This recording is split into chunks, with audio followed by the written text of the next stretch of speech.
سبت موسیٰ کی شریعت سے پہلے ہی اس دن کی بہت اہمیت تھی۔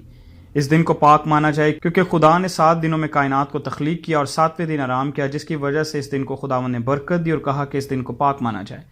اب پاک ماننے سے مراد جو تھی وہ یہ تھی کہ اس دن انسان اپنی نسل کو اس دن یہ یاد کروائے گا کہ خدا نے دنیا کو کیسے بنایا اور اس بات کے لیے شکر گزاری کرنا سکھائے گا۔ ابتدا میں لوگوں نے اس دن کو کیسے منایا اس کی تو کوئی خاص تصویر ہمیں نظر نہیں آتی، مگر بعد میں یہ 10 احکام میں چوتھے حکم میں اس کو شامل کیا گیا کہ یاد کر کے تو سبت کا دن پاک ماننا۔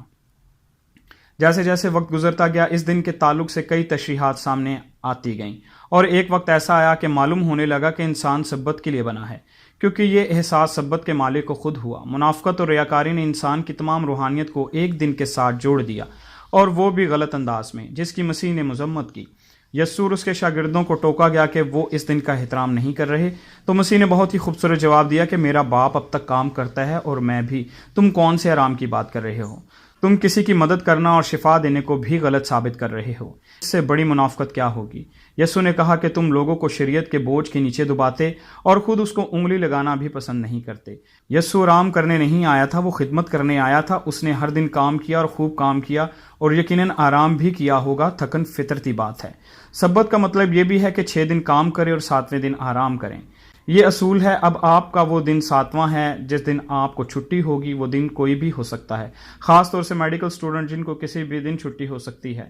یہ پیر سے لے کر اتوار تک ان میں سے کوئی بھی دن ہو سکتا ہے۔ انہیں چاہیے کہ وہ اس دن آرام کریں، خدا کی تخلیق کی شکر گزاری کریں۔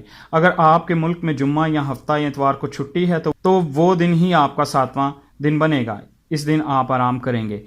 اب بات رہی اجتماعی عبادت کی، تو وہ پاکستان میں ہمارا اتوار کا روز ہے، جس کی بنیاد ابتدائی کلیسیا نے ڈالی۔ پہلے وہ ہفتے کے روز جمع ہوتے تھے، پھر انہوں نے خداوند کے دن یعنی اتوار کے روز اپنے اجتماعات کرنا شروع کر دیے، اور اب پوری دنیا میں اتوار کے روز ہی بڑے اجتماعات ہوتے ہیں۔ اتوار کا روز خداوند یسوع مسیح کے مردوں میں سے جی اٹھنے کی وجہ سے مسیحیوں میں مقدم ٹھہرا۔ یہ دن خوشی کا ہے، فتح کا ہے، عبادت کا ہے اور نئی تخلیق کا ہے۔ جس طرح ہفتے کے روز ہم دنیا کی تخلیق کو یاد کرتے ہیں، اسی طرح اتوار نئی تخلیق کی یاد دلاتا ہے۔ خداوند یسوع مسیح ہفتے کا بھی مالک ہے اور اتوار کا بھی، اس لیے اس پر تو بحث ہی نہیں کہ عبادت کس دن کرنی چاہیے، بلکہ وہ 7 دنوں کا مالک ہے۔ ہر روز دعا اور عبادت کرنی چاہیے۔ سبتوں کی عید، ہیکل، خیمہ اجتماع، شمعدان، قربانی، نذر کی روٹیاں، یہ ساری چیزیں تو خداوند یسوع مسیح کا عکس تھیں۔ عکس اور سائے کو تو ہم نہیں پکڑ سکتے، مگر جس چیز کا یہ سایہ تھی، لوگوں نے اس کو چھوا اور اس سے بات کی، اس کے ساتھ رفاقت رکھی۔